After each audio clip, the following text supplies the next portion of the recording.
നമസ്കാരം. നമസ്കാരം രമേശേട്ടാ. പൊളിക്കുമെന്ന് പൊളിക്കും തീർച്ചയായും. ഫുൾ കോൺഫിഡന്റ് ആയിട്ടാ വന്നിരിക്കുന്നത്. തീർച്ചയായും.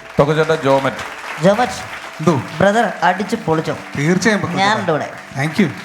ജോമറ്റിനെ ഇപ്പൊ നമ്മുടെ സ്റ്റേജിലേക്ക് കൊണ്ടുവന്നത് യാദൃശ്ചികമായിട്ട് നമ്മളോടൊപ്പം ഇന്ന് ഈ തമാശ നിമിഷങ്ങൾ പങ്കുവെക്കാൻ വന്നിട്ടുള്ള വിദ്യാർത്ഥിനികളിൽ ഒരാളാണ്. എന്താണ് പേര്? അർഷീന പർവീൻ. അർഷീന പർവീന്റെ വീട് എവിടെയാ? ചാവക്കാട്.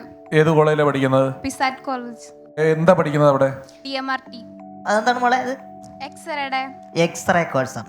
എക്സ്റേയുടെ കോഴ്സാണോ? അങ്ങനെ പറയണം. എന്നാ പറ. DMRT ഫുൾ ഫോം എന്താ? Diploma medical radiological technician. Correct. അത് കറക്റ്റാന്ന് എനിക്ക് അറിയായിരുന്നു. ഒരു സംശയമില്ലായിരുന്നു കേട്ടാ. ഇങ്ങനെ ഇവിടെ ഇരുന്ന് ഓരോന്ന് പഠിക്കുവല്ലേ. ഇതാണ് തൊഴിലധിഷ്ഠിത വിദ്യാഭ്യാസം. തൊഴിൽ ചെയ്യുന്നതിന്റെ വിദ്യാഭ്യാസം. താങ്ക് യു വെരി മച്ച് കേട്ടാ. Thank you. ഇരുന്നോളൂ, മോളിരുന്നോളൂ. ഓൾ ദി ബെസ്റ്റ് കേട്ടാ. Thank you. നമുക്ക് തുടങ്ങാം. തീർച്ചയായും. Okay, all the best. ഇപ്പം ഞാൻ എൻ്റെ നാട്ടിലുള്ള എനിക്കും എൻ്റെ നാട്ടുകാർക്കും സംഭവിച്ച ചില കാര്യങ്ങളെ കുറിച്ചാണ് ഞാൻ ഇന്നോട് പറയാൻ പോകുന്നത്. എൻ്റെ വീടിൻ്റെ അടുത്ത് ഈ ജ്യൂസ് ഉണ്ടാക്കുന്ന ഒരു കമ്പനിയുണ്ട്. ആ കമ്പനിയിൽ ഭായിമാർ ജോലി ചെയ്യുന്നുണ്ട്, ചേച്ചിമാർ ജോലി ചെയ്യുന്നുണ്ട്, അങ്ങനെ ഒരുപാട് പേര് ജോലി ചെയ്യുന്നുണ്ട്, വീടിൻ്റെ അടുത്തുള്ള ഒരുപാട് പേര്.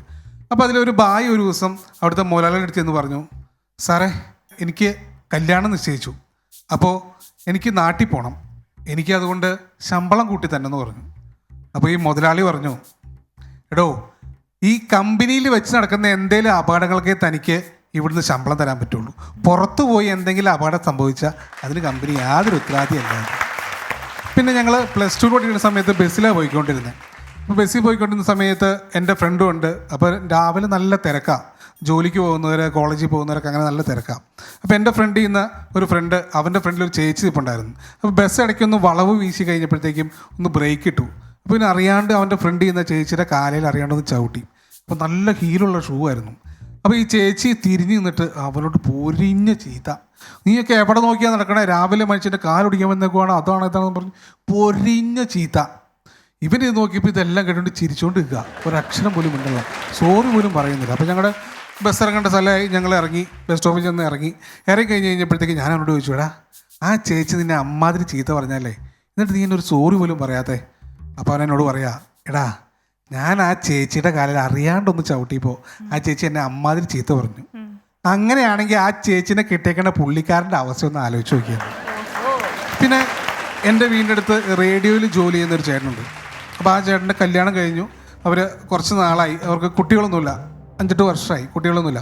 അപ്പോൾ വീടിൻ്റെ അടുത്തുള്ള ചേച്ചി വന്നിട്ട് ചോദിച്ചു, മോളെ കല്യാണം കഴിഞ്ഞിട്ട് ഇത്രയും നാളായില്ലേ, നിങ്ങൾക്ക് കുട്ടികളൊന്നും ഇല്ലേ, വിശേഷമൊന്നും ആയില്ലല്ലോ എന്ന് ചോദിച്ചു. അപ്പോൾ ഈ പുള്ളിക്കാരത്തി പറയാണ്, എൻ്റെ പൊന്നു ചേച്ചി എന്നാ പറയാനാ, പുള്ളിക്കാരൻ എന്നും വൈകുന്നേരം രാത്രി ഒരു 10 മണിയാകുമ്പോൾ ചോറൂണ് കഴിഞ്ഞിട്ട് എന്നോട് പറയും, ഇന്നത്തെ സംപ്രേഷണം അവസാനിച്ചിരിക്കുന്നു, ശുഭരാത്രി എന്ന് പറഞ്ഞിട്ട് പോയി കിടന്ന് ഉറങ്ങുന്നത്. പിന്നെ എന്നാ ചെയ്യാനാണ്. അപ്പോൾ ഇതുപോലെ എൻ്റെ ഒരു 3-4 സുഹൃത്തുക്കൾ ഞങ്ങൾ വൈകുന്നേരം ഇങ്ങനെ സൊറ പറയുന്ന സമയത്ത് എൻ്റെ ഒരു കൂട്ടുകാരൻ എന്നോട് പറഞ്ഞു, എടാ കഴിഞ്ഞ ഓണത്തിന് ഞാൻ എൻ്റെ ഭാര്യേനെ കൊണ്ട് ഡ്രസ്സ് എടുക്കാൻ പോയിട്ട് ഒരു ദിവസം എടുത്തുള്ള ഡ്രസ്സ് എടുക്കാൻ. ഈ പെണ്ണുങ്ങളെ കൊണ്ടൊക്കെ പോയി കഴിഞ്ഞാൽ വലിയ പാടാന്നേ. അപ്പോൾ കൂടെ നിൽക്കണേ അവൻ പറയാം, നിൻ്റെ ഭാര്യേനെ കൊണ്ട് പോയിട്ട് ഒരു ദിവസമല്ലേ ഡ്രസ്സ് എടുക്കാൻ ശ്രമിച്ചുള്ളൂ എന്ന്. ഞാൻ എൻ്റെ ഭാര്യേനെ കൊണ്ട് പോയിട്ട് ഒരു കട സെലക്ട് ചെയ്യാൻ വേണ്ടിയിട്ട് അവൾ ഒരു ദിവസം എടുത്തു വന്നു. പിന്നെ എൻ്റെ ഒരു ശരത്ത് എന്ന് പറഞ്ഞൊരു ഫ്രണ്ടുണ്ട്. അവനെ ഈ അത്യാവശ്യം ഈ വാട്സപ്പിലും ഫേസ്ബുക്കിലും ഒക്കെ ഭയങ്കര ഫോട്ടോ ഒക്കെ ഇടുന്ന ഒരു കൂട്ടത്തിലുള്ളതാണ്. അപ്പോൾ അവന് ഈ സ്വയം തൊഴിലിന് വേണ്ടിയിട്ട് ലോൺ എടുത്തു കഴിഞ്ഞപ്പോഴത്തേക്കും അത് കുടിശ്ശികയായി, ബാങ്കിൽ നിന്ന് ജപ്തിയായി കഴിഞ്ഞപ്പോഴത്തേക്കും ഇവൻ്റെ ഫോട്ടോയും ഇതൊക്കെ ബാങ്കിൻ്റെ നോട്ടീസ് ബോർഡിൽ ഇട്ടു, പേപ്പറിലൊക്കെ ഇട്ടു. അപ്പോൾ ഇവരിത് കണ്ടു കഴിഞ്ഞിട്ട് ഓടി ബാങ്ക് മാനേജറെടുത്ത് തന്നു. എന്നിട്ട് പറഞ്ഞു, സാർ എന്ത് പരിപാടിയാണ് കാണിച്ചത്, സാർ എന്നോട് ഒരു വാക്ക് പറയാൻ പാടില്ലായിരുന്നോ? അപ്പോൾ ബാങ്ക് മാനേജർ എടുത്ത് ഇപ്പോൾ പൈസ അടിച്ചേക്ക് വന്ന് ചൂടാണെന്ന് മാനേജറെ അടുത്ത്. അപ്പോൾ പറഞ്ഞു, താൻ പൈസ അടിച്ചോ? അപ്പോൾ പറഞ്ഞു, ഇല്ല. പിന്നെ എടോ ഇത് ബാങ്കിൻ്റെ റൂളാണ്, ജപ്തി ചെയ്യുന്ന ആളുടെ ഫോട്ടോയും കാര്യങ്ങളൊക്കെ ന്യൂസിലിടണം, നോട്ടീസ് ബോർഡിൽ ഇടുന്നുള്ള റൂളാണ് എന്ന് പറഞ്ഞു. അന്നേരം പറയാ, എൻ്റെ പൊന്ന് സാറേ, സാർ ഒരു വാക്ക് എന്നോട് നേരത്തെ പറഞ്ഞായിരുന്നെങ്കിൽ എൻ്റെ നല്ല കളർ ഫോട്ടോ ഞാൻ തല്ലായിരുന്നോ, ഇത് എന്ത് കൂതറ ഫോട്ടോ ഇട്ടായിരുന്നു. പിന്നെ 8ാം ക്ലാസ് പഠിക്കുന്ന ഒരു കൂട്ടുകാരനുണ്ട് നമ്മുടെ വീടിൻ്റെ അടുത്ത്, ഒരു പയ്യനാ. അപ്പോൾ അവനോട് എന്ത് ചോദിച്ചാലും അവൻ തർക്കുത്തരേ പറയുള്ളൂ, ഇങ്ങോട്ട് പാടാന്ന് പറഞ്ഞാൽ നീ പോടാന്ന് പറയും, ആ ഒരു സ്വഭാവമാണ്. അപ്പോൾ ഒരു ദിവസം അവൻ്റെ പരീക്ഷ കഴിഞ്ഞു, പേപ്പർ കൊണ്ടുപോയി സാറ് കൊണ്ടുപോയി കൊടുത്തു, 5 മാർക്ക്. അപ്പോൾ ഈ സാറ് അവനെ വിളിച്ചിട്ട് പറഞ്ഞു, ഡാ നാണമില്ലേ ഈ എന്നും ഈ 5ഉം 10ഒക്കെ മാർക്ക് മേടിക്കാനായിട്ട് എന്ന് പറഞ്ഞിട്ട് സാറ് കുറേ വഴക്ക് പറഞ്ഞു. അപ്പോൾ ഇവനെ സാറിനോട് ചോദിക്കുക, മാഷേ ഈ പേപ്പർ കണ്ടോ, ഇതിനകത്ത് ഓരോ അക്ഷരം പോലും എഴുതിയിട്ടില്ല, അതിന് മാഷ് 5 മാർക്ക് കിട്ടു. അപ്പോൾ പിന്നെ സാറിനോട് ഞാൻ എന്നാ പറയണ്ടേ. പിന്നെ എൻ്റെ ഒരു കൂട്ടുകാരൻ ഹണിമൂൺ കഴിഞ്ഞ സമയത്ത് അവർ ആ ഹണിമൂണിൻ്റെ സമയത്ത് സിനിമ കാണാൻ പോയി തിയേറ്ററിൽ. അങ്ങനെ നല്ല ആകാംക്ഷയോടെ ഇങ്ങനെ കണ്ടുകൊണ്ടിരുന്ന സമയത്ത് പെട്ടെന്ന് കറണ്ട് പോയി കഴിഞ്ഞപ്പോഴത്തേക്കും എന്തോ ചെറിയ കംപ്ലൈൻ്റ് ആയിരുന്നു. 5 മിനിറ്റ് കഴിഞ്ഞപ്പോഴത്തേക്കും കറണ്ട് വന്നു. അന്നേരം ഇവൻ പയ്യെ അവൻ്റെ ഭാര്യയോട് പറയാ, എടീ ഇത്രയും നേരം കറണ്ട് പോകുമായിരുന്നെങ്കിൽ നിനക്ക് ഞാനൊരു ഉമ്മ തന്നേനെന്ന് പറഞ്ഞു. അപ്പോൾ ഭാര്യ പറയാ, അപ്പോൾ ചേട്ടനല്ലേ ഇപ്പം എനിക്ക് ഉമ്മ തന്നേന്ന്. നമ്മളൊക്കെ പൊതുവെ നടന്നു പോകുമ്പോൾ ഇടയ്ക്കൊന്ന് തെന്നി വീണ് കഴിഞ്ഞിട്ടുണ്ടെങ്കിൽ നമ്മൾ ആരും കാണാതെ തിരിച്ചു കഴിഞ്ഞേക്കാൻ നോക്കും അല്ലേ. പക്ഷേ ജീവിതത്തിൻ്റെ ഒരു വഴിയിൽ നമ്മളൊന്ന് ഇടയ്ക്കൊന്ന് വീണ് പോയി കഴിഞ്ഞാൽ എല്ലാവരും കാണുന്ന പോലെ നമ്മൾ തിരിച്ചു എഴുന്നേറ്റ് വരണം. എല്ലാവർക്കും എല്ലാ നന്മകളും നേർന്നുകൊണ്ട് നിർത്തുന്നു. നന്ദി, നമസ്കാരം. ചേട്ടാ എന്തോ? എക്സലന്റ് ആയിരുന്നു. Thank you. Excellent. Thank you. നല്ലൊരു കഥ പറഞ്ഞു, അതിൽ കുറേ ചിരിക്കാനുണ്ടായിരുന്നു, നല്ലൊരു അഡ്വൈസ് ഉണ്ടായിരുന്നു. ജോമറ്റ് എന്തോ? വളരെ നല്ലൊരു അവതരണമായി. താങ്ക് യു ചേട്ടാ.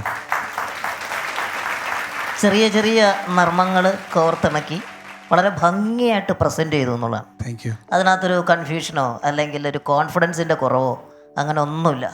ആകെ കണ്ടൊരു ചെറിയൊരു പ്രശ്നം, ഇവിടെ ഇത്രയും പെൺകുട്ടികൾ ഇവരെ ആരെങ്കിലുമൊക്കെ ഒന്നിടയ്ക്ക് നോക്കായിരുന്നു. ഓഡിയൻസിനെ നോക്കിയില്ല, ഈ ഒരു ഏരിയയിലേക്ക് നോക്കിയിട്ടാണ് ഈ തമാശകളൊക്കെ. നമ്മുടെ സുഹൃത്തുക്കളാണ്, നമ്മുടെ കൂട്ടുകാരാണ്. അപ്പം നമ്മളിങ്ങനെ പറയുന്നത് പോലെ തന്നെ ഉള്ള രീതിയിൽ ഞങ്ങളെ മാത്രം ഇങ്ങനെ കണ്ടിട്ട് ഓരോരോ കഥകൾ പറഞ്ഞു എന്നുള്ളത്. അവരുടെ നേരെ നോക്കി എൻ്റെ റിലേ പോവും, അതാ കുഴപ്പം. അതെന്താണ് ആദ്യം നമുക്ക് അല്ലേ അതറിയണം. അതെന്താണ്? അതറിയേ പോകാനുള്ള കാരണം അറിയണം. അത് പറഞ്ഞിട്ട് മതി ഇനി ബാക്കി പരിപാടി. കാരണം ഈ സ്റ്റോറിയിലകത്തൊക്കെ അങ്ങനെ കിടപ്പുണ്ട്. ആദ്യത്തെ എൻ്റെ ചോദ്യം, ജോമറ്റ് കല്യാണം കഴിച്ചോ? ഇല്ല. ബാച്ചിലർ ആണ് ആള്. ആ, അതുകൊണ്ടാണ് ഇത്ര സ്ട്രോങ് ആയിട്ട് ഈ കഥകളൊക്കെ പറഞ്ഞത്. തീർച്ചയായും കല്യാണം കഴിച്ചിട്ടുണ്ടെങ്കിൽ ഇത്ര ധൈര്യം ഉണ്ടാവും തോന്നില്ല. പറഞ്ഞിട്ട് അങ്ങോട്ട് തന്നെ പോകണ്ടേ വീട്ടിലോട്ടല്ലേ. അതുകൊണ്ടാണ് പെൺകുട്ടികളെയൊക്കെ നോക്കാൻ പേടി. കാരണം പറഞ്ഞതിനകത്തൊക്കെ ചില പെൺകുട്ടികളെ കുറിച്ച് അവിടെ ഇവിടെയൊക്കെ ചില സംഭവങ്ങളൊക്കെ ഉണ്ടായിരുന്നു. ബക്രുചേട്ടാ സത്യത്തിൽ എന്നാന്നറിയാമോ, ആ. ഈ ഫ്രണ്ടിരിക്കുന്ന എല്ലാം ഒന്നിനൊന്ന് സുന്ദരികളാ. ഓ. നോക്കിക്കഴിഞ്ഞാൽ നമ്മളെ വിട്ടുപോകും. അതുകൊണ്ട് അങ്ങോട്ട് നോക്കാത്ത.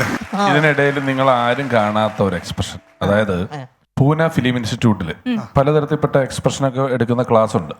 അതിനെപ്പറ്റി ഗവേഷണം നടത്തുന്ന ഒരു സുധീർ ചാറ്റർജി എന്ന് പറഞ്ഞ ഒരാളുണ്ട്. അയാളാണ് എല്ലാ എക്സ്പ്രഷനെ പറ്റിയും കണ്ടുപിടിച്ചിട്ടുള്ളത്. അയാൾ പോലും ഇതുവരെ കണ്ടിട്ടില്ലാത്ത ഒരു എക്സ്പ്രഷൻ ഞാൻ ഇപ്പൊ കണ്ടു. എവിടെന്നാ കണ്ടേ? അതായത് കാരണം എൻ്റെ ഫ്രണ്ടിലിരിക്കുന്നവരെല്ലാം ഒന്നിനൊന്ന് സുന്ദരികളാന്ന് പറഞ്ഞപ്പം സ്റ്റെഫി ഒരു സാധനം ഇട്ടു, സൈഡിൽ നിൽക്കണേന് എന്നതാടാ കുഴപ്പം. അതാണ് ആ എക്സ്പ്രഷന്റെ അർത്ഥം. ഞാൻ കണ്ടായിരുന്നു ഞാൻ ആ സാധനം ഇടയ്ക്ക് കണ്ടായിരുന്നു. അത് മുഖത്തിന്റെ ഈ ഭാഗത്തായിട്ട് അത് വന്നു. അത് മറക്കാൻ വേണ്ടി ഞാൻ ഞാനത് ശ്രദ്ധിച്ചില്ല. ഒന്നിലൊന്ന് സുന്ദരികളാന്ന് പറഞ്ഞപ്പോ ഞാൻ ഇങ്ങോട്ട് നോക്കി. ഞാൻ പക്ഷെ എനിക്കറിയാം അത് എവിടെ അടിക്കുമെന്ന് എനിക്കറിയാം. സത്യം. അതിന്റെ സൈഡ് എഫക്ട് എവിടെയാന്ന് എനിക്കറിയാം. ഇവിടെ ഇങ്ങനെ ആഞ്ഞടിച്ചു. എന്നാലും ഒന്ന് അടുത്ത് നിൽക്കുമ്പോ എന്നെ ഒന്ന് പറയാ, അതില്ല. ജോമറ്റ് ഗംഭീരമായി. ജോമറ്റ് അങ്ങനെ ഏതെങ്കിലും ഒരു കഥയിൽ പിടിച്ചല്ല പറഞ്ഞു. ഒരുപാട് കാര്യങ്ങൾ ജോമറ്റ് പറഞ്ഞു. നല്ല പ്രസന്റേഷൻ ആയിരുന്നു. പിന്നെ ചില ഈ തിയേറ്ററിൽ ഉമ്മ വെച്ച കോമഡി അല്ലെങ്കിൽ അങ്ങനെയുള്ള ഒരു 2-3 വളരെ ജനകീയമായ അല്ലെങ്കിൽ ഇച്ചിരി പോപ്പുലർ ആയിട്ടുള്ള കോമഡികളാണ് അതിനകത്തുണ്ടായിരുന്നെന്നുള്ളതേ ഉള്ളൂ. നമ്മൾ കേട്ടിട്ടുള്ളതും പണ്ട് തൊട്ടേ പലരും അങ്ങോട്ടും ഇങ്ങോട്ടും പറഞ്ഞിട്ടുള്ളതുമായിട്ടുള്ള 3-4 കോമഡികൾ അതിനകത്തുണ്ടായിരുന്നു എന്നുള്ളതേ ഉള്ളൂ. ഗംഭീരമായിരുന്നു കേട്ടോ. Thank you. ഗ്രേറ്റ്. രമേശ് ചേട്ടാ, എൻ്റെ നാട്ടുകാർക്കും എൻ്റെ കൂട്ടുകാർക്കും വേണ്ടിയിട്ട് വൺസ് അപ്പോൺ എ ടൈമിൻ്റെ പേരിൽ ഒരു ബിഗ് ഹായ് പറയാമോ? ഞാൻ ഭയങ്കര ബിഗ് ഹായ് പറയും. ജോമറ്റിന്റെ കൂട്ടുകാർക്കും നാട്ടുകാർക്കും ആ പ്രദേശത്തുള്ളവർക്കും വൺസ് അപ്പോൺ എ ടൈമിന്റെ വക ഒരു ബിഗ് ഹായ്. താങ്ക് യു ചേട്ടാ. Thank you. പ്രോഗ്രാം അടിപൊളിയായിരുന്നു. നൈസ്, എക്സലന്റ് ആയിരുന്നു കേട്ടോ. Thank you. അപ്പൊ അടുത്ത പെർഫോമൻസ് ആയിട്ട് വരണം. തീർച്ചയായും. Thank you.